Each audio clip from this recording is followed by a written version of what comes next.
Dinyatakan dalam hadis bahawasanya ilmu tidak akan dicabut oleh Allah Subhanahu Wa Taala daripada muka bumi ini dengan cara mencabutnya ataupun merentapnya sekaligus.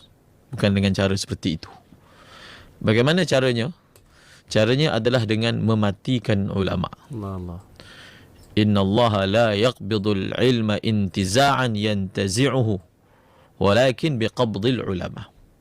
Bukan dengan cara tiba-tiba sahaja ilmu hilang daripada dada. Bukan. Tetapi dengan mewafatkan orang-orang yang menjadi sebab ilmu itu ada. Orang-orang yang menjadi sebab ilmu itu tersebar, iaitu para ulama. Ya.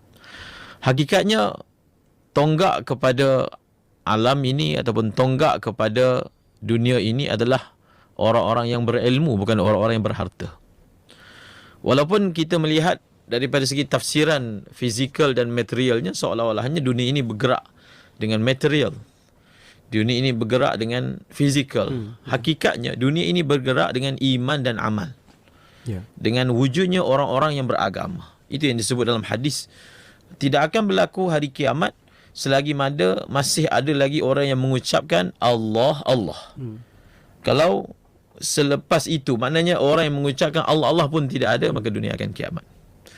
Oleh kerana itu, mungkin nikmat kewujudan ulama di sekeliling kita ini, kita tidak betul-betul merasainya.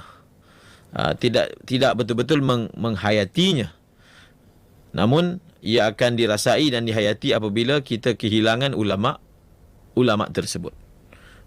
Apabila kehilangan, barulah seorang itu mengatakan, alangkah baiknya semasa beliau hidup saya datang kepadanya, mengambil faedah daripadanya, dengar kuliahnya, mengambil faedah daripada mutiara-mutiara ceramahnya.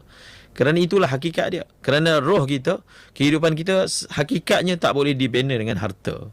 Tidak boleh dibina dengan material. Ia dibina dengan ilmu. Dan ilmu yang paling utama adalah ilmu yang membawa kita kepada Allah. Ilmu yang sebenar. Orang yang ajar kita mengenal Allah, maka dia adalah ulama. Orang yang mengajar kita mencintai Rasulullah, orang yang mengajar kita bagaimana kita sepatutnya hidup dalam bersyariat, maka mereka lah para ulama warasatul anbiya. Oleh kerana itu, kita ambil peluang dengan kewujudan majlis-majlis, sama ada secara dalam talian ataupun secara fizikal. Apatah lagi kalau di kejiranan kita ada ulama-ulama mengambil kesempatan, peluang daripada masih hidupnya mereka untuk menziarahi mereka. Satu perkara yang disebut oleh ulama, hendaklah kita meyakini bahawasanya ziaratul ulama ibadah. Menziarahi ulama itu sendiri adalah ibadah. Menziarahi dia, bukan belajar lagi daripada dia, datang ziarah dia juga adalah merupakan ibadah. Ambil peluang untuk menziarahi ulama-ulama kita, khususnya yang telah tua.